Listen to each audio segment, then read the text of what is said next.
இயேசுவே ஆளுகிறவர் ஊழியங்கள்.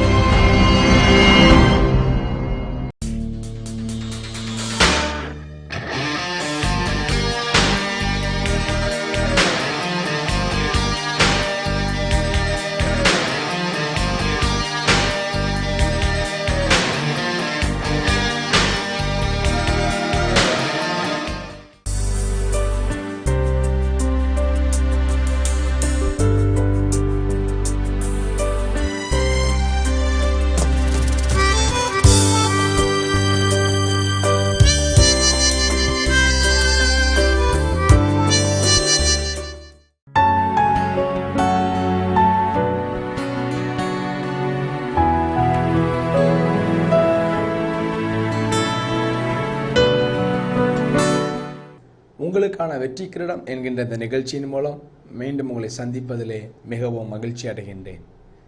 இந்த நாட்களிலே ஆண்டுடைய வார்த்தைக்கு ஆதாரமாக ஆதியாகம புஸ்தகம் 26ஆம் அதிகாரம் 12ஆம் வசனத்திலே 13ஆம் வசனத்திலே எப்படி சொல்லப்படுகிறது. ஈசாக்கு அந்த தேசத்தில் விதை விதைத்தான். கர்த்தர் அவனை ஆசீர்வதித்ததினால் அந்த வருஷத்திலே 100 மடங்கு பலன் அடைந்தான். அவன் ஐஸ்வர்யவானாகி வர வர விருத்தி அடைந்து மகா பெரியவன் ஆனான் என்று வேதம் நமக்கு சொல்லுகிறது. அருமையானவர்களே, ஈசாக்கு அந்த தேசத்திலே விதை விதைத்து 100 மடங்கு பலனை பெற்றுக்கொண்டான் என்று சொல்லப்படுகிறது. ஒரு ஜெயமுள்ள வாழ்க்கை வாழ்கிறதை இந்த வேதத்திலே ஈசாக்கை குறித்து நமக்கு காண்பிக்கப்படுகிறதை பார்க்கிறோம். வெளிப்படுத்தின விசேஷம் 21ஆம் அதிகாரம் 7ஆம் வசனம் எப்படி சொல்லுகிறது. ஜெயங்கொள்ளுகிறவன் எல்லாவற்றையும் சுதந்தரித்துக் கொள்ளுவான். நான் அவன் தேவனாயிருப்பேன், அவன் என் குமாரனாயிருப்பான் என்று கர்த்தர் சொல்லுகிறார். ஜெயங்கொள்ளுகிறவன் எல்லாவற்றையும் சுதந்தரிக்கிற ஒரு வாழ்க்கையை இயேசு தர விரும்புகிறார். அந்த நாட்களிலே பழைய ஏற்பாட்டு காலத்திலே ஈசாக்கு என்ற ஒரு மனிதனை குறித்து வேதம் அழகாய் சொல்லுகிறது. ஈசாக்கு என்றாலே நகைப்பு, புன்னகை என்று அர்த்தம் சொல்லப்படுகிறது. இயேசு கிறிஸ்துவினுடைய பிறப்பிற்கு சுமார் 1897 1717ஆம் ஆண்டு வரைக்கும் வாழ்ந்ததாக சரித்திரம் சொல்லுகிறது. சுமார் 180 வயசு வரைக்கும் ஈசாக்கு வாழ்ந்திருக்கிறார். அந்த ஈசாக்கினுடைய வாழ்க்கையிலே பார்க்கும் பொழுது அவருடைய வாழ்க்கையிலே மகா பெரியவனாய் உயர்த்தப்பட்ட ஒரு ஜெயமுள்ள வாழ்க்கை வாழ்கிறவராய் இருந்தார். பூமியை சுதந்திரிக்கிற பாக்கியத்தை பெற்றவராய் இருந்தார் என்று வேதத்திலே சொல்லப்பட்டிருக்கிறது. அருமையானவர்களே, இந்த செய்தியை கேட்டுக்கொண்டிருக்கிற உங்க வாழ்க்கையில மகா பெரியவனாய் மாற்ற இயேசு விரும்புகிறார். ஐஸ்வர்யத்திலே சிறந்திருக்கும்படி இயேசு விரும்புகிறார். வர வர விருத்தி அடைவதற்கு இயேசு விரும்புகிறார் என்று இந்த வேதத்தை வாசிக்கும் பொழுது அறிந்து கொள்ளலாம். 100 மடங்கு பலனை ஈசாக்கு அன்றைக்கு பெற்றதாக வேதம் நமக்கு அழகாய் சொல்லுகிறது. ஆண்டவரே இந்த ஆசீர்வாதத்தை கொடுத்தார் என்று இந்த வேதத்திலே நாம் பார்க்கலாம். அன்பானவர்களே, உங்க வாழ்க்கையில ஒரு வெற்றி உள்ள வாழ்க்கை, ஜெயமுள்ள வாழ்க்கை, ஒரு முன்னேற்றமுள்ள வாழ்க்கையை இயேசு கொடுக்க விரும்புகிறார். உங்க வேலையில, உங்க படிப்புல, உங்க தொழிலில, உங்க வருமானத்துல, உங்க குடும்ப வாழ்க்கையில ஆண்டவர் அப்படிப்பட்ட உயர்வையும் மேன்மையும் கொடுக்க விரும்புகிறார். 2 தீமோத்தேயு புஸ்தகம் 2ஆம் அதிகாரம் 5ஆம் வசனம் எப்படி சொல்லுகிறது. ஒருவன் மல்யுத்தம் பண்ணினாலும் சட்டத்தின்படி பண்ணாவிட்டால் அவன் முடிசூட்டப்படான் என்று வேதத்திலே ஒரு அருமையான வார்த்தை சொல்லப்பட்டு இருக்கிறது. மனிதனுடைய வாழ்க்கையில எதை செய்தாலும் ஒரு ஒழுங்கு இருக்கிறது, ஒரு சட்டம் இருக்கிறது, ஒரு நீதி இருக்கிறது. அதை பின்பற்றும் பொழுது மாத்திரமே உயர்வையும் மேன்மையையும் கனத்தையும் கிரீடத்தையும் பெற்றுக்கொள்ள முடியும் என்று வேதத்திலே பார்க்கலாம். இந்த உலக வாழ்க்கையில, சமுதாய வாழ்க்கையில நம்முடைய வாழ்க்கை வெற்றி உள்ளதாய் அமைவதற்கு, ஜெயமுள்ளதாய் அமைவதற்கு, ஆசீர்வதிக்கப்பட்டதாய் இருப்பதற்கு இயேசு சொல்லுகிற ஆலோசனை என்ன? வேதத்திலே பார்க்கிறோம். ஆதியாகம புஸ்தகம் 26ஆம் அதிகாரத்தில் 1 நீங்க வாசிக்கும் பொழுது ஈசாக்கினுடைய விசுவாசத்தை குறித்து இங்க நம்ம பார்க்க முடியும். ஆபிரகாம் நாட்களிலே ஒரு பஞ்சம் உண்டானதை போல பின் நாட்களிலே ஒரு கொடிய பஞ்சம் ஏற்படுவதாக இந்த வேதம் நமக்கு சொல்லுகிறது. அப்பொழுது ஈசாக்கு எகிப்துக்கு போகிறதுக்கு பிரயாசப்பட்ட பொழுது கர்த்தர் வந்து பேசினார். நீ எகிப்துக்கு போகாதே, நான் சொல்லுகிற இடத்துல நீ குடியேற வேண்டும் என்று கேராரிலே குடியிருக்கும்படி ஆண்டவர் கட்டளையிட்டார் என்று சொல்லப்படுகிறது. அன்பானவர்களே, ஒரு நல்ல இடத்துல ஆண்டவர் குடியிருக்க சொல்லி இருக்கலாம், ஒரு ஆசீர்வாதமான இடத்துல ஆண்டவர் குடியிருக்க சொல்லி இருக்கலாம். ஆனால் ஆண்டவர் அப்படி செய்யவில்லை. பஞ்சம் இருக்கிற ஒரு இடத்துல, பஞ்சத்துல தப்பிக்கொள்ள போகும்போது ஆண்டவர் இடைப்பட்டு சொல்லுகிறார், இல்ல நீ இருக்கிற இந்த இடத்துல குடியிரு, நான் சொல்லுகிற அந்த கேராரிலே குடியிருன்னு சொல்லி கர்த்தர் ஈசாக்குக்கு கட்டளையிட்டார் என்று சொல்லப்படுகிறது. ஒரு பஞ்ச இடத்துல, பஞ்சம் நிறைந்த ஒரு இடத்துல, பஞ்சத்தினாலே பாதிக்கப்பட்ட ஒரு இடத்துல ஈசாக்கு குடியேறுவதற்கு ஆண்டவர் விரும்பினார். என்னுடைய வாழ்க்கையில இந்த பஞ்ச நிலையில நான் எப்படி முன்னேற முடியும், ஏன் ஆண்டவர் இதை தருகிறார், ஏன் இதை ஆண்டவர் அனுமதிக்கிறார் என்று சொல்லி ஈசாக்கு முறுமுறுக்கவில்லை. ஈசாக்கு ஆண்டவரிடத்துல எதுவும் கேள்வி கேட்கவில்லை. வேதம் சொல்லுகிறது ஈசாக்கு விசுவாசித்தான் என்று சொல்லப்படுகிறது. அன்பானவர்களே, அவனுடைய வாழ்க்கையில ஈசாக்கு அந்த தேசத்திலே விதை விதைக்கிறான் விசுவாசத்தினாலே. பஞ்சம் இருக்கிற அந்த பூமியிலே, மழை இல்லாத காலத்திலே நான் ஒரு விதை தானியம் விதைப்பேன், அதற்கு மழையை தேவன் கொடுப்பார்னு விசுவாசித்து விதை விதைத்தான். 100 மடங்கு பலனை கர்த்தர் அருள் செய்தார் என்று வசனத்திலே நம்ம பார்க்கலாம். உங்க வாழ்க்கையில, உங்க தனிப்பட்ட காரியத்துல உங்க விசுவாசம் உங்களை வெற்றி உள்ளதாய் மாற்றி விடுகிறது. ஈசாக்கினுடைய நாட்களிலே ஒரு பஞ்சம் இருக்கிற நேரங்களிலே ஆண்டவர் சொன்னார்னு சொல்லி ஈசாக்கு அந்த இடத்துல குடியிருந்தார், தன்னுடைய வாழ்க்கையை அமைத்து கொண்டார். பஞ்சத்திலே பிழைப்பதற்காக பிரயாசப்படுகிறார். பஞ்சத்திலே அவர் விசுவாசித்து விதை விதைக்கிறார். 100 மடங்கு பலனை கொடுத்தார். அருமையானவர்களே, உங்க குடும்ப சூழ்நிலை ஒரு பஞ்ச நிலை போல இருக்கலாம். ஐயோ, என் வாழ்க்கையில் அப்படிப்பட்ட நெருக்கம் நெருடல் வருகிறதுன்னு சொல்லி நீங்கள் துவண்டு போய் வந்திருக்கலாம். இந்த செய்தியை வருத்தத்தோடு நீங்க பார்த்து கொண்டு இருக்கலாம். என் வாழ்க்கையில ஏன் இப்படி தோல்வி, எனக்கு ஏன் இப்படி நஷ்டம்னு சொல்லி நீங்கள் சோதனையை சகிக்க முடியாமல், தாங்கிக் கொள்ள முடியாமல் பலவீனத்தோடு வந்து நிற்கலாம். ஆண்டவர் சொல்லுகிறாரே, உங்கள் விசுவாசம் உலகத்தை ஜெயிக்கிற ஜெயம் என்று 1 யோவான் 5ஆம் அதிகாரம் 4ஆம் வசனம் சொல்கிறது. உலகத்தை ஜெயிக்கக்கூடியது விசுவாசம், உலகத்தை சுதந்திரிக்க செய்யக்கூடியது விசுவாசம், உலகத்தை மேற்கொள்ளக்கூடியது விசுவாசம். விசுவாசம் ஒரு மனிதனை உயர்த்தும். எபிரேயர் 11:1 சொல்கிறது, விசுவாசம் நம்பப்படுகிறவர்களின் உறுதியும் காணப்படாதவர்களின் நிச்சயமுமாய் இருக்கிறது என்று பைபிள் நமக்கு சொல்லுகிறது. எபிரேயர் 11:6 சொல்கிறது, விசுவாசம் இல்லாமல் இருப்பது தேவனுக்கு பிரியமாய் இருப்பது கூடாத காரியம் என்று சொல்லப்படுகிறது. ரோமர் 14:23 நீங்க வாசிக்கும் பொழுது, விசுவாசத்திலே வராத யாவுமே அது பாவம் என்பதாக பைபிள் நமக்கு அழகாய் போதிக்கிறதை பார்க்கலாம். அன்பானவர்களே, உங்க வாழ்க்கையில யாரோ ஒருவர் ரட்சிக்கப்படல, யாரோ ஒருவர் மனம் திரும்பலையா, நீங்க விசுவாசிக்கும் பொழுது இயேசு அற்புதம் செய்வார். நம்முடைய இந்திய தேசத்தை எடுத்து பாருங்கள், இத்தனை கோடி மக்கள் இருக்கிறாங்க, தெய்வம் அல்லாததை நம்புறாங்க, தேவனற்ற காரியங்களை செய்யறாங்க, மூட பக்தியில விழுந்து கொண்டு இருக்கிறாங்க. இப்படிப்பட்ட காரியங்களை பார்க்கும் பொழுது நம்முடைய உள்ளம் சோர்ந்து போகிறது. எவ்வளவு ஜெபம் பண்ணுகிறோம், எவ்வளவு பிரயாசப்படுகிறோம் என்று சொல்லி மனம் தளர்ந்து விடுகிறது. ஆனா ஆண்டவர் சொல்வாரு, உன் விசுவாசம் உலகத்தை ஜெயிக்கும். யோசுவா என்ற பக்தன் அழகாய் சொன்னாரு, இன்னும் சுதந்திரிக்க வேண்டிய தேசம் மகா விஸ்தாரமாய் இருக்கிறது. ஆம் அன்பானவர்களே, இந்திய தேசத்துல தேவனுடைய ராஜ்யம் கட்டப்படுவதற்கு உங்கள் விசுவாசம் போதுமானதாய் இருக்கிறது. உங்கள் விசுவாசம் அவசியம் என்று ஆண்டவர் உணர்த்துகிறார். இந்தியாவை ரட்சிப்புக்குள் நடத்துவதற்கு தேவ பிள்ளைகளிடத்தில் விசுவாசத்தை ஆண்டவர் எதிர்பார்க்கிறார். இது இம்பாசிபிள் என்று சொல்லாதீங்க, பாசிபிளாக மாற்ற தேவனால் ஆகும்.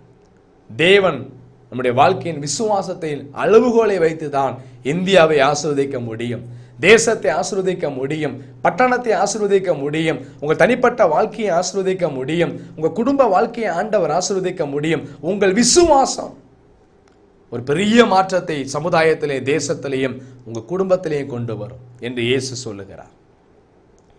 பஞ்ச நிலையில் இருந்த பொழுது ஈசாக்கு விதை விதைத்தான். ஆண்டவர் 100 மடங்கு பலன் கூட. விசுவாசம். இந்த டிவி நிகழ்ச்சி கூட எங்க ஊழியத்தில் ஒரு மிகப்பெரிய காரியம்தான் இது. ஆனா ஆண்டவருடைய வார்த்தைக்கு கீழ்ப்படிந்த விசுவாசத்தினாலே இந்த நிகழ்ச்சியை தொடங்க ஆண்டவர் கிருபை கொடுத்தார்.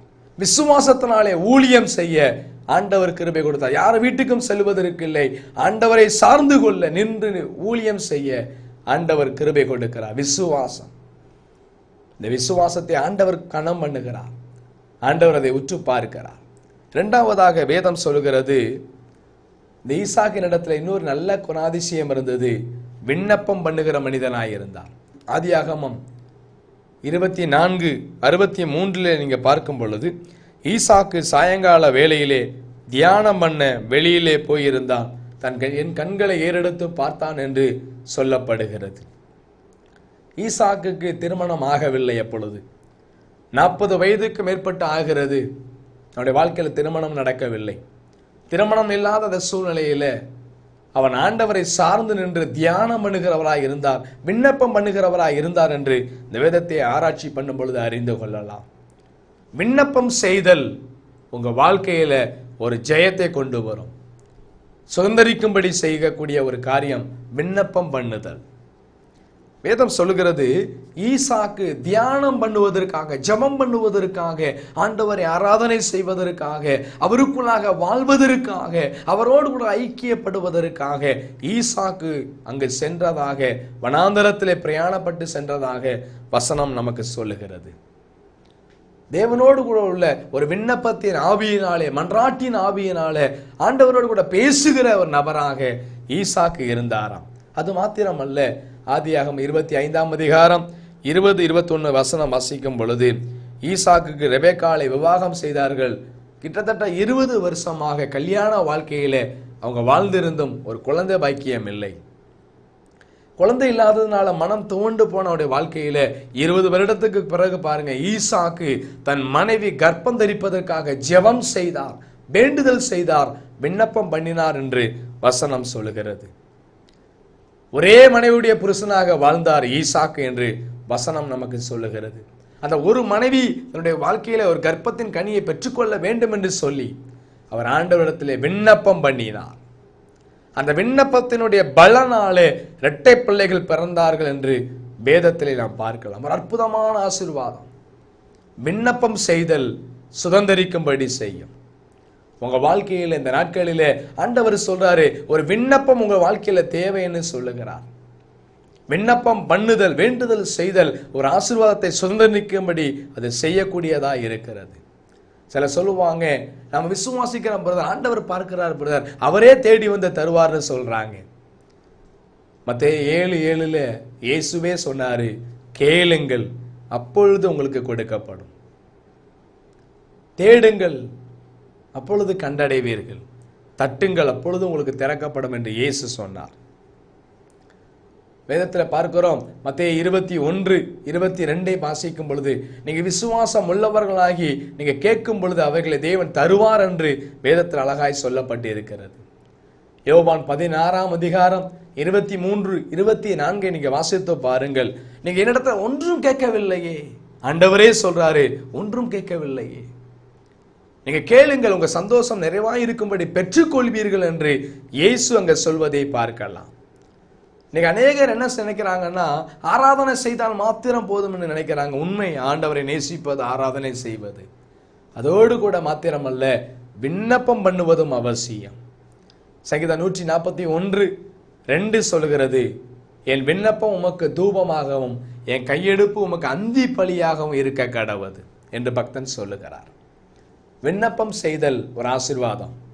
உங்க வாழ்க்கையில விசுவாசம் இருக்கலாம், விண்ணப்பம் செய்தல் அவசியம். ஒரு குடிகார கணவனை ரட்சிப்புக்குள்ள நடத்துவதற்கு உங்க விண்ணப்பத்தின் ஜெபம் அவசியம். உங்க பிள்ளைகளுடைய வாழ்க்கை தரம் மாற்றப்படுவதற்கு உங்க விண்ணப்பத்தின் ஜெபம் அவசியம். உங்க குடும்ப சூழ்நிலைகள் மாற, பற்றாக்குறைகள் மாற, தேவைகள் சந்திக்கப்பட உங்கள் விண்ணப்பங்கள் அவசியம். ஆண்டவர் அதை பார்க்கிறார், உற்று நோக்குகிறார். ஒரு மனிதனுடைய ரட்சிப்புக்கும் ஒரு மனிதனுடைய ஆசீர்வாதத்துக்கும் பின்பு யாரோ ஒருவருடைய விண்ணப்பத்தின் ஆவி இருப்பதை வேதத்திலேயும் பார்க்கலாம், நேரடியாகவும் பார்க்கலாம். யாரோ ஒருவர் விலைக்கரியம் கொடுக்காத பட்சத்தில் எந்த ஒரு மனிதனும் சந்திக்கப்பட முடியாது. எந்த ஒரு மனிதனும் ஆண்டவர் பக்கமாய் திரும்புவதும் கிடையாது. ஆண்டவர் ரத்தம் சிந்தினால் அத்தனை பேர் ரட்சிக்கப்படவில்லை.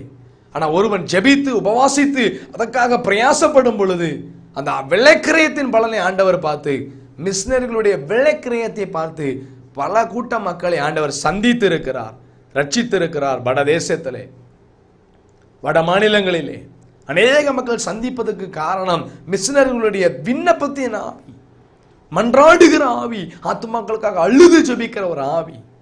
அது ஆண்டவர் பார்க்கிறார். எது இருக்குதோ இல்லையோ உங்க வாழ்க்கையில ஜெபம் பண்ணுவதை விட்டு விடாதிருங்கள். ஈசாக்குடைய வாழ்க்கையில பெரியவனாய் மாற்றப்படுவதற்கு, விதை விதைத்த பொழுது 100 மடங்கு பலனை பெறுவதற்கு அவனுடைய வாழ்க்கையில விண்ணப்பம் இருந்துச்சு, தேவனோடு பேசுகிற தொடர்பு இருந்துச்சு. உங்க வாழ்க்கையில் அது இருக்கும் என்றால் நீங்கள் தேசத்தை சுதந்திரிக்க முடியும்.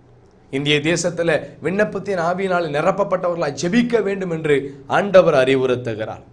இந்த நாட்களில் இந்த சுதந்திர பண்டிகையை கொண்டாடுகிற இந்த காலத்துல மனிதனுக்காக மன்றாடுகிற மக்களை ஆண்டவர் உற்று நோக்குகிறார். என் ஜனத்திற்காக பரிந்து பேசுகிறவன் யார் என்று சொல்லி ஆண்டவர் அங்கலாய்க்கிறவராய் இருக்கிறார். விண்ணப்பம் பண்ணுவார் ஒருவரும் இல்லையேன்னு சொல்லி ஆண்டவர் ஏக்கத்தோடு கூட பார்த்து கொண்டிருக்கிறார். ஆண்டவர் உங்களோடு கூட பேசுகிறார். விண்ணப்பம் பண்ணுதல் ஒரு பெரிய ஆசீர்வாதங்களை கொண்டு வரும், ஒரு வெற்றியை சுதந்திரிக்கும்படி செய்யும். மூன்றாவதாக வேதம் சொல்லுகிறது, ஈசாக்கு விடாமுயற்சி செய்கிற மனிதனாய் இருந்தார். ஆதியாகமம் 26ஆம் அதிகாரம் 14ஆம் வசனம் சொல்லுகிறது, அவனுக்கு ஆட்டு மந்தையும் அநேக பணிவிடைக்காரரும் இருந்தபடியினாலே பெலிஸ்தியர் அவன் மேல் பொறாமை கொண்டு என்று சொல்லப்படுகிறது. பெலிஸ்தியர்கள் பொறாமை கொண்டனராம். பாருங்க, என்னுடைய வாழ்க்கையில ஒரு உயர்வு வரும் பொழுது, மேன்மை வரும் பொழுது, கனம் வரும் பொழுது மற்றவர்கள் பார்த்து பொறாமைப்பட்டார்களாம். அது மாத்திரமல்ல, அவன் தகப்பனாகிய ஆபிரகாம் நாட்களில் அவனுடைய வேலைக்காரர்கள் வெட்டின துறவுகளை எல்லாம் தூர்த்து மண்ணினால் நிரப்பி போட்டார்கள் என்று வசனம் சொல்லுகிறது. பலத்தோடு செய்ததை தூர்த்து போட்டார்கள், தகர்த்து போட்டார்கள். உங்க அப்பா நாட்கள்ல தோண்டின துறவுகளை ஒன்று அவங்க வச்சிருக்கலாம், இல்லை யாரோ ஒருவர் வச்சுக்கிட்டோமே சொல்லி இவங்க விட்டுட்டு போயிருக்கலாம். தனக்கு வேண்டாம் மற்றவனுக்கு வேண்டாம்னு சொல்லி மூடி போட்டார்கள். இன்னைக்கு சமுதாயத்தில் மனிதர்கள் அப்படித்தான் நிறைய பேர் இருக்கிறாங்க. மற்றவனுக்கு பிரயோஜனம் இல்லாத தனக்கும் பிரயோஜனம் இருக்கக்கூடாதுன்னு சொல்லி உடைத்து போடுகிற மக்கள் உலகத்திலே உண்டு. பொறாமைப்பட்டு இருக்கிற மக்கள் உலகத்திலே உண்டு. இந்த ஈசாக்குக்கு பொறாமை பிடித்தவர்கள் எழும்பி நின்றார்கள். அவன் பலத்தோடு செய்ததை தூர்த்து போட்டார்கள். அது மாத்திரம் அல்ல, அபிமெலேக்குங்கிற அந்த ஊர் தலைவர், அந்த ராஜா ஒருவர் சொல்றாரு ஈசாக்கை நோக்கி 16ஆம் வசனத்தில், நீ எங்களை விட்டு போய்விடு, எங்களை பார்க்கலாம் நீ மிகவும் பலத்தவனானாய் என்று சொல்லுகிறார். நீ எங்களை விட்டு போயிரு என்று சொல்லுகிறார். அபிமெலேக்கு தான் அந்த கேரார்ல குடியிருக்கிறதுக்கு ஒரு இடம் கொடுத்தார். இருக்க இடம் கொடுத்தவரே இருப்பிடத்தை காலி செய்யன்னு சொல்லி எச்சரிப்பு கொடுக்கறத நம்ம பார்க்கலாம். பெரிய மனுஷன் என்று பெயர் பெற்றவன் எரிச்சல் அடைந்து எச்சரிக்கிறவனாய் இருந்தான் அபிமெலேக்கு.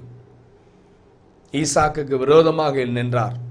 வசனத்தில் ஆதியாகமம் 26:19-20 வாசிக்கும் பொழுது, ஈசாக்குடைய வேலைக்காரர்கள் பள்ளத்தாக்கிலே வெட்டி அங்கே சுரக்கும் நீரூற்றை கண்டார்கள்.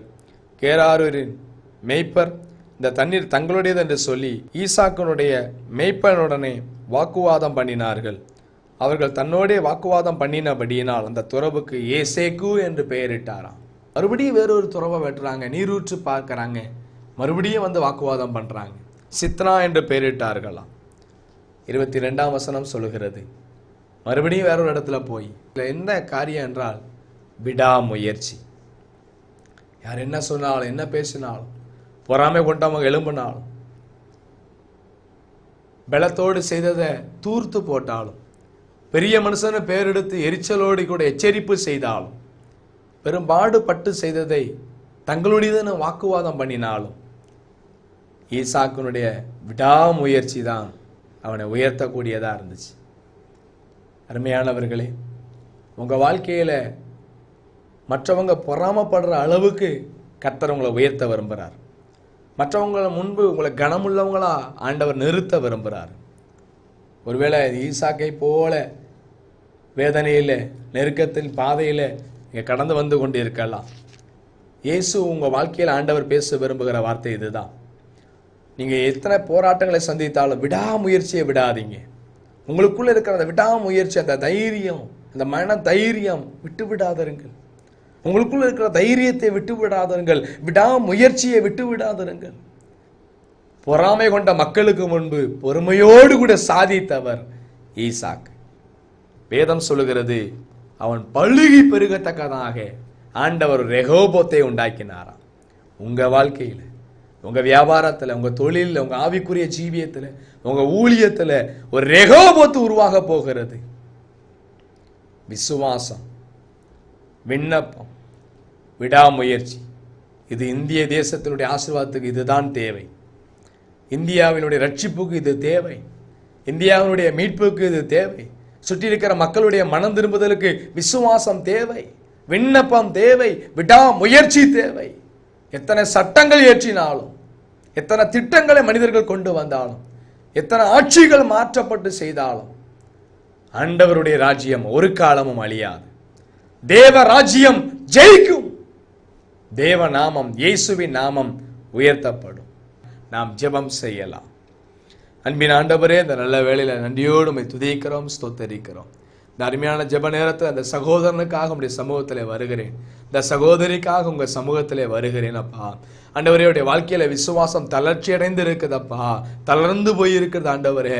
ஆண்டவரே, விசுவாசத்தை தத்ததாமே ஊக்கப்படுத்தும்படி ஜெபிக்கிறோம், விசுவாசத்தை உற்சாகப்படுத்தும்படி ஜெபிக்கிறோம். விசுவாசத்தினுடைய பலனை முந்தி பங்கடைய கிருபை தாரும். அவங்க விசுவாசம் உலகத்தை ஜெயிக்கிறதாய் மாறுவதாக, பாவ சோதனைகள் விலகுவதாக. இயேசு கிறிஸ்துவின் நாமத்தினால இந்த நிகழ்ச்சியை பார்த்து கொண்டிருக்கிற ஒவ்வொருத்தருடைய போராட்டங்களும் விலகுவதாக.